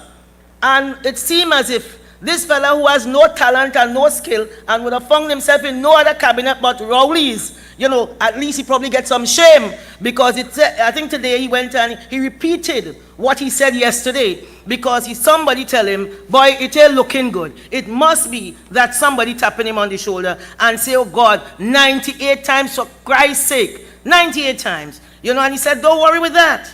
Don't worry with that. My brother only get 3%. But 3% of what?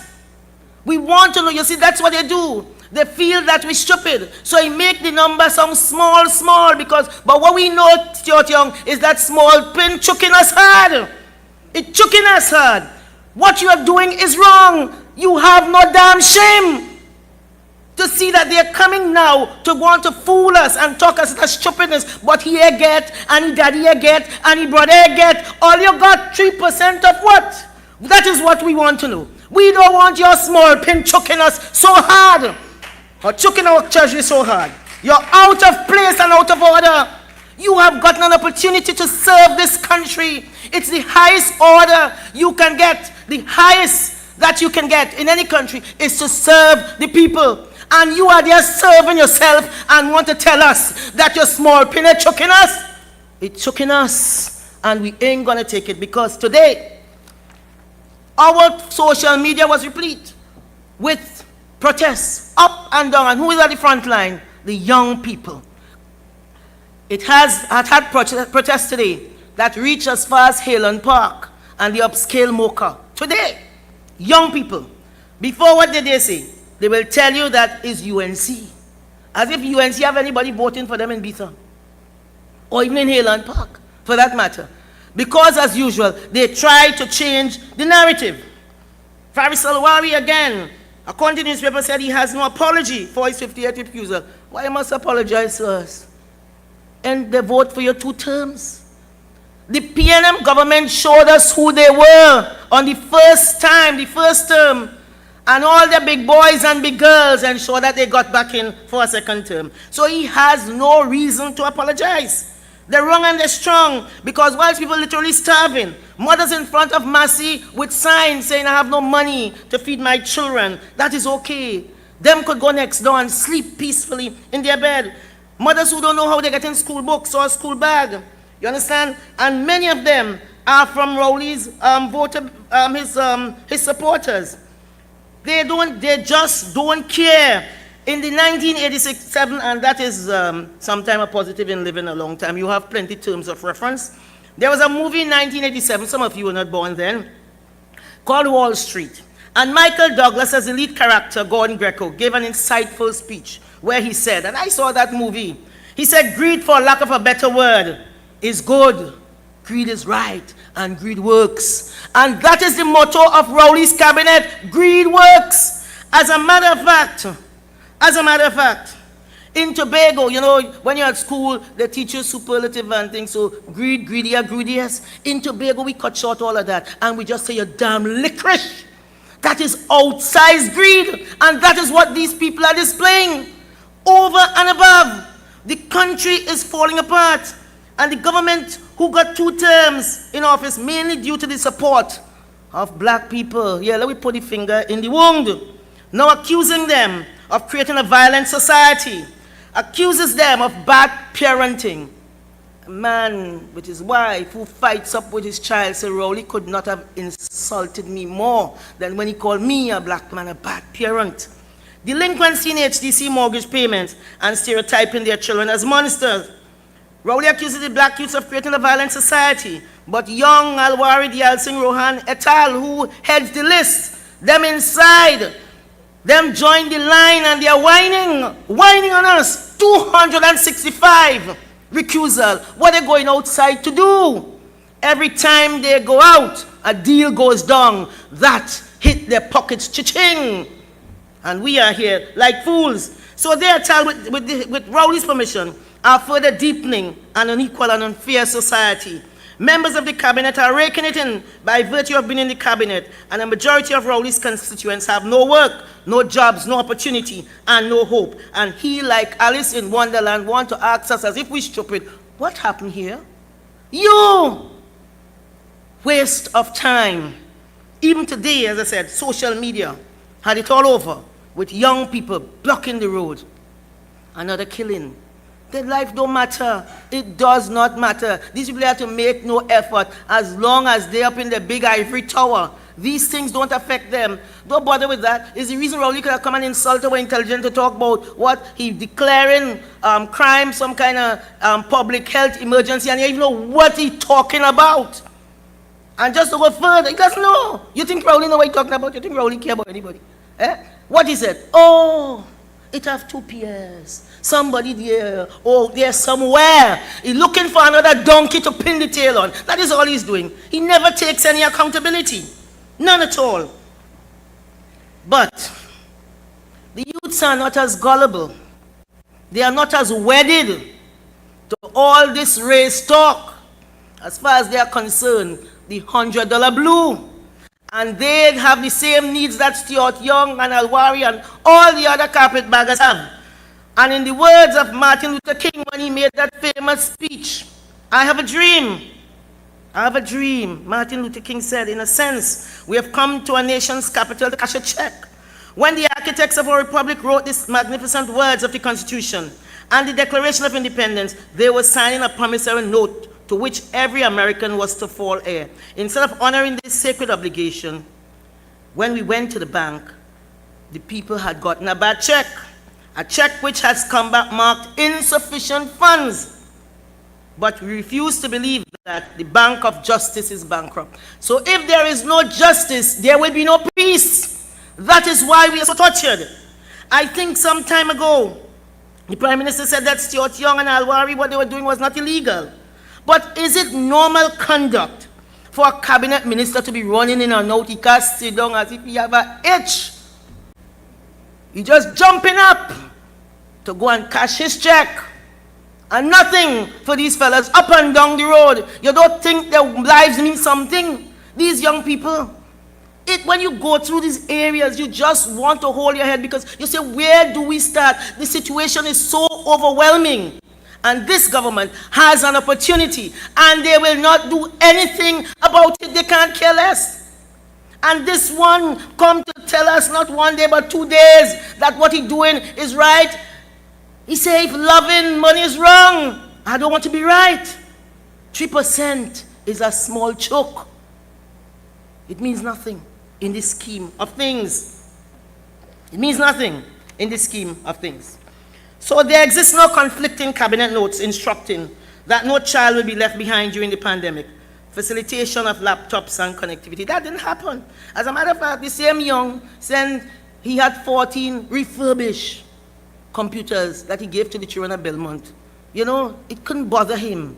He can't be bothered to make sure they get something good. He ain't got himself, of course. He sent somebody else. He sent that lackey with those 14 computers. And then the C results came out. And what does the PNM do? They decided not to publish the results because 9,000 students had gotten under 50%. And that's what they do. They hide everything. They hide everything. They never find a solution. They never do the hard work. You see, they don't want the public to see who are the children fall into the PNM-assisted bottom.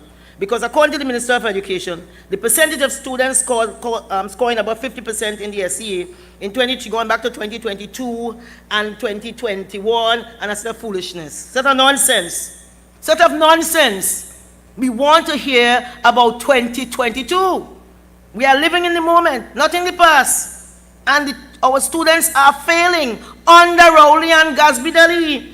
And I've never seen such perversity. A group of people so dependent on other people's pain, suffering, and adversity for their success, as it is with Rowley's cabinet. So, road car fix is COVID. Student failing is COVID. What it is? Lights go, you can't get water is COVID. They are happy, they revel in the sadness and perversity, and sadness and destruction of people. And of course, money fall into their coffers. They haven't done nothing. They say, thank God for Ukraine and Putin. May the force be with him. Right? Because they get money. They are not thinking. I've never seen, this is crazy. I mean, I don't even want to come up here and talk anymore. Because this cannot be real. This cannot be a real place. How could you be celebrating people dying, children in the capital of Ukraine, Kiev? You see a little baby pram, what they call them, the push cart stuff, all over. And you know what that's symbolizing? A child who died. You should be ashamed and try to find a way out for the people. The people are begging you, do something. They are doing nothing. And somehow they could tie it up and wrap it up and tell you that up is down and down is up. That's the PNM way. 2,700 students out of the 9,000 signed up for the remedial class. And the government response to that is send out at some caravan, turn up. What about the turn up? Don't give up, caravan. See, understand? So all them doing, like a prayer, turn up, don't give up, all will be well. You know, as MP Lee said, buying scrap iron, old battery buying, the old truck that they send, wherever. 70% of the children did not sign up, 6,300. And for these remedial classes. And then how many showed up of the 27 who signed up? Indeed, they need the classes. But we have to take a hands-on approach to the thing. We cannot accept that 6,700 are interested. We can't accept that. You can't send no old truck around as if we're going and buy lolly. These are lives. These are our people. These are our future. Productive future if we will only get it right. You see, they show up for Rowley and they in her place, and in Helia they show up in Caledonia and Cocorite. But the PNM government is an absolute no-show on their behalf. They have not tried to find out why 6,300 children have not shown up. You see, that takes work, it takes compassion, it takes common sense, it takes being your brother's keeper. It is so much easier to stereotype them and call them, you're a monster. And then they have some people just carrying that on. I don't know why people just print what Rowley says. The other say they put the good, the bad, and the ugly. They just should have put the ugly.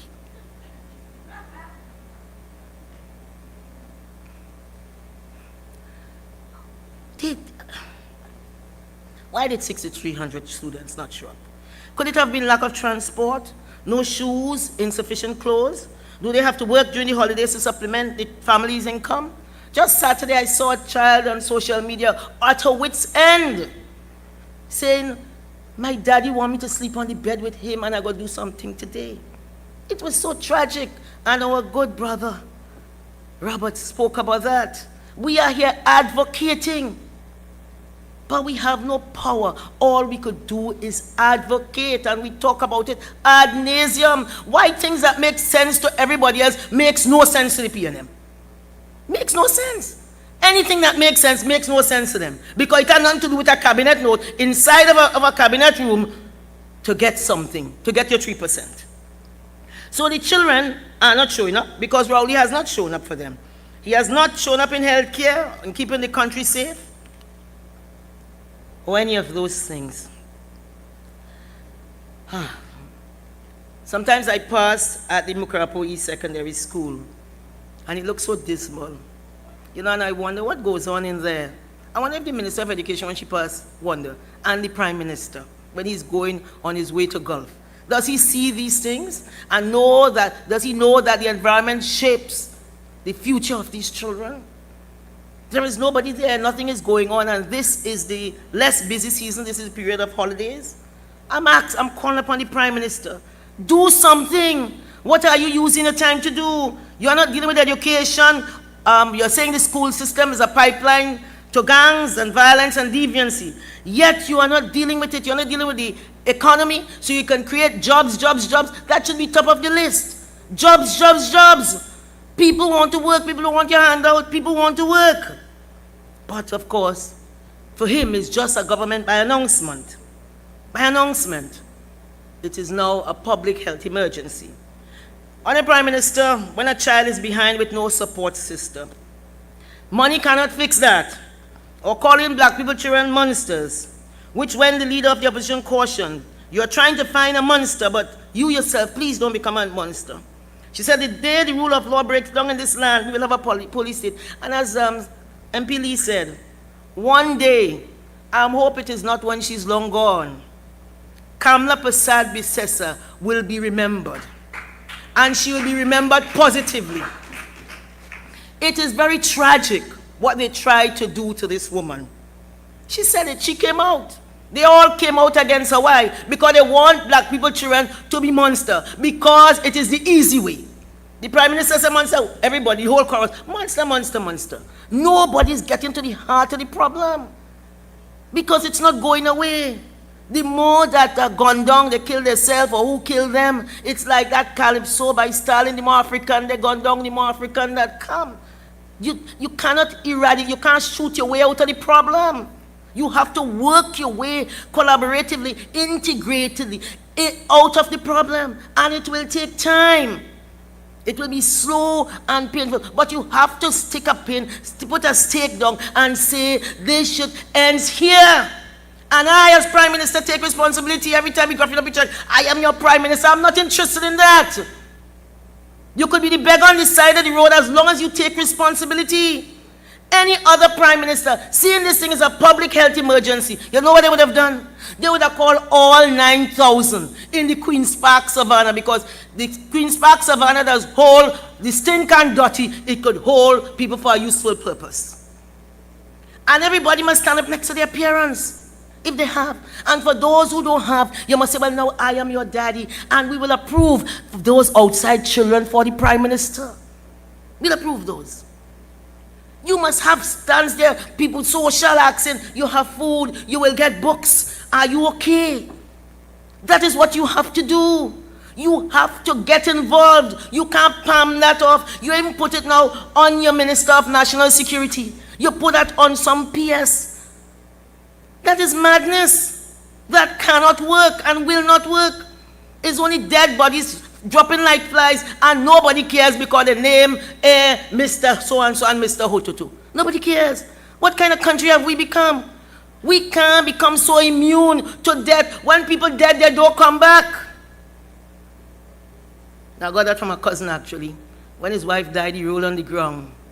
Rolled on the ground, and 3 months after, he went to my mother. He said, Auntie, come to show a new woman. She said, my wife now dead.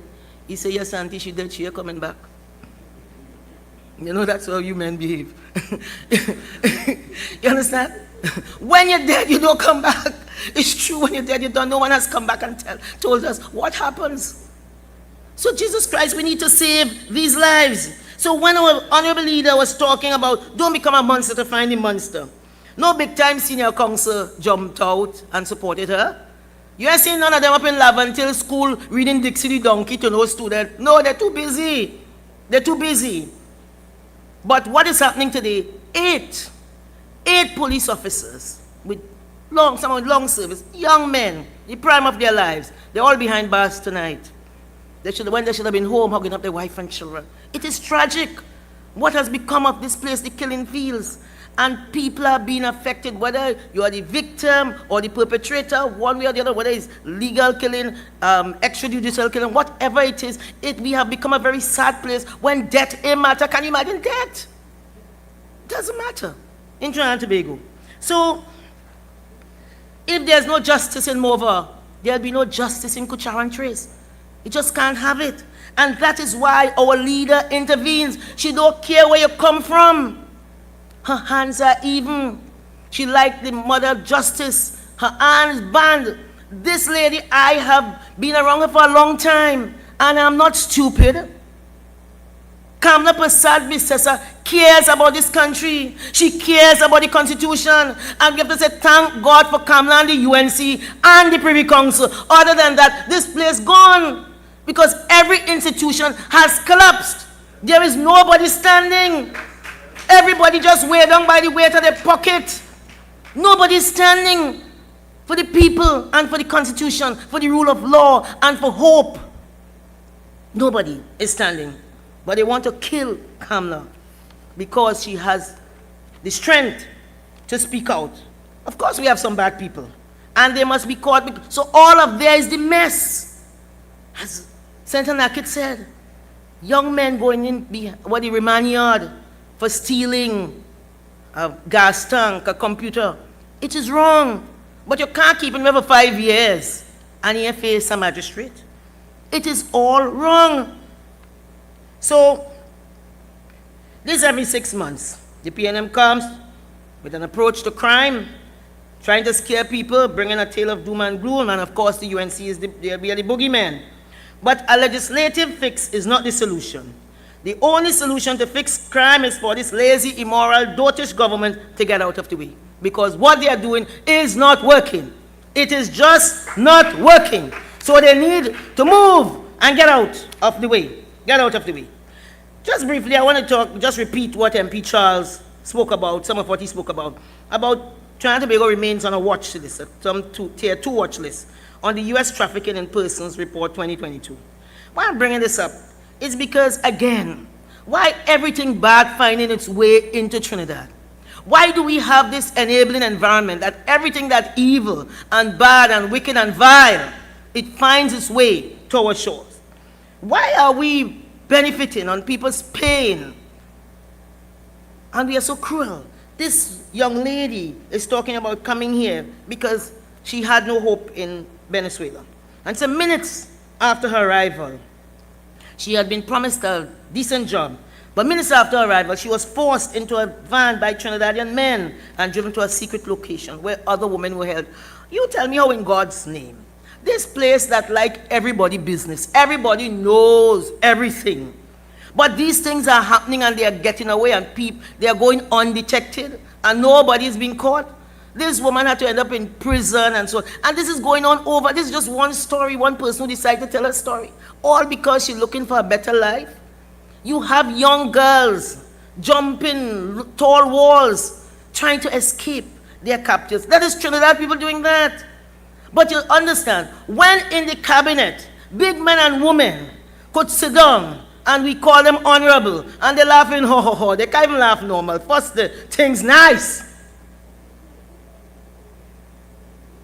What do you expect? Pain travels down. Everybody joining that line and wine. They feel it is okay. They have normalized sin in this country. It is not okay. You know, we have been talking about this human trafficking for a long time, and now we are about to be blacklisted, it appears, because we are the only Caribbean country that remains on this list. What is there to be proud about that we don't want to get off that list? And then, of course, the report spoke about some senior government officials alleged in 2020 to be involved in human trafficking. Could it be that somebody of note benefiting from this? So you see, the Trinidad and Tobago cabinet has become a safe haven for criminal crooks, mercenaries, and mooks. Today, a British Prime Minister is out of office because his own colleague refused to tolerate that he appeared to know a colleague who he said was pincher by name and pincher by nature. Today, he's out of number 10 because of that. Do you think that could ever happen in this cabinet? No way. Right? The Rishi Sunak, who is now running to become well, if he's lucky, the Prime Minister of Britain, he resigned as Chancellor of the Exchequer. You know what I work big? In 2022, the budget was 151 billion pounds. He resigned from it. And he said to leave ministerial office is a serious matter at any time. For me to step down as Chancellor while the world is suffering the economic consequences of the pandemic, the war in Ukraine, and other serious challenges is a decision that I have not taken lightly. However, the public rightly expect government to be conducted properly, competently, and seriously. This is the Chancellor of the Exchequer. 151 billion pounds under management, and he walked away from it because he said it's only wrong, it's damn wrong. I'm not going to support this Prime Minister. The other one, Sajid Javid, the equivalent of the Minister of Health.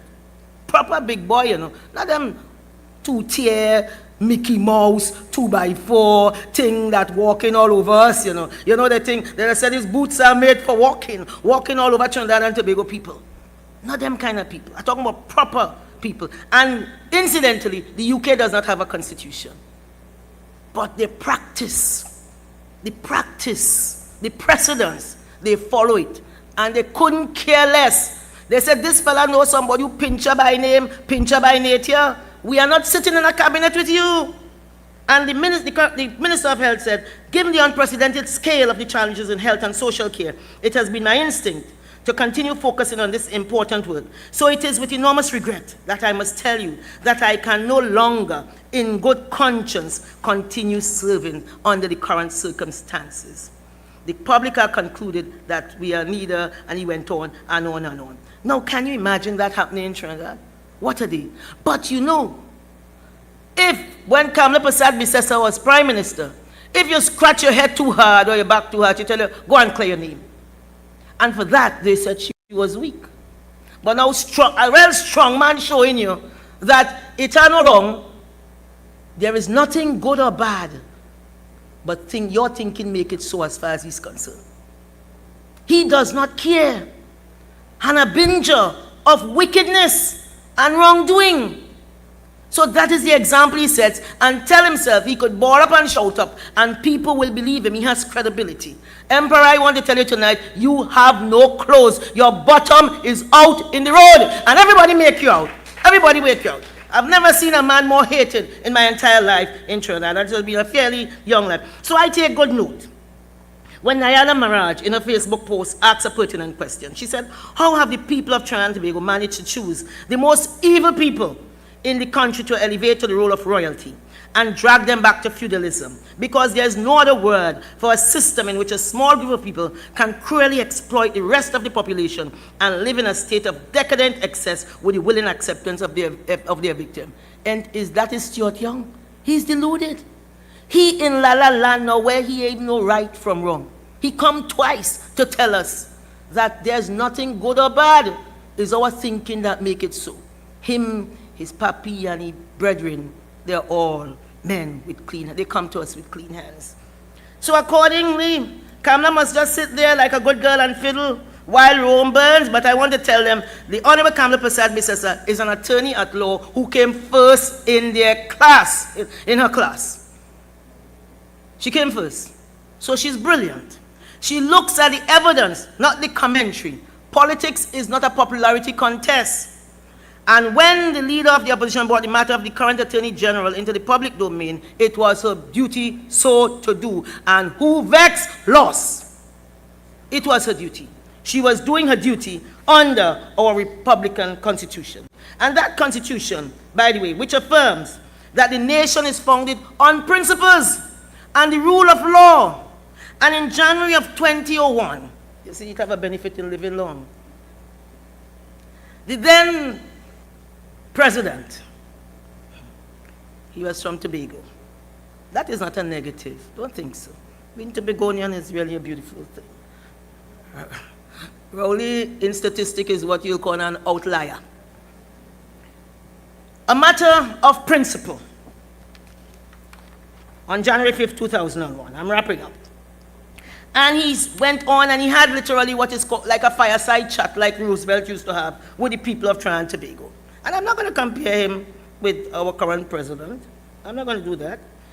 But that president at the time, he went on and he put his context. He said Trinidad and Tobago today is a democratic state, but it did not happen by chance. It didn't happen by chance. What these people are doing is wrong. They are taking us for fools. Arthur N.R. Robinson said it didn't happen by chance. He said a lot of us, our fathers struggled for it, and I need not recount the background from which we have come. We all know slavery, colonialism, and then independence in 1962, and Republican status in 1976.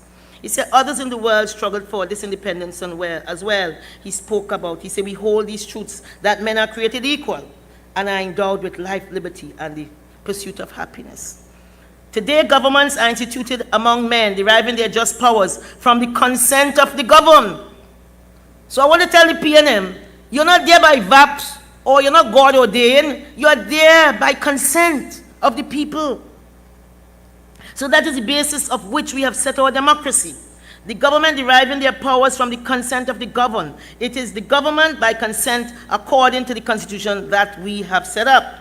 It is a representative system.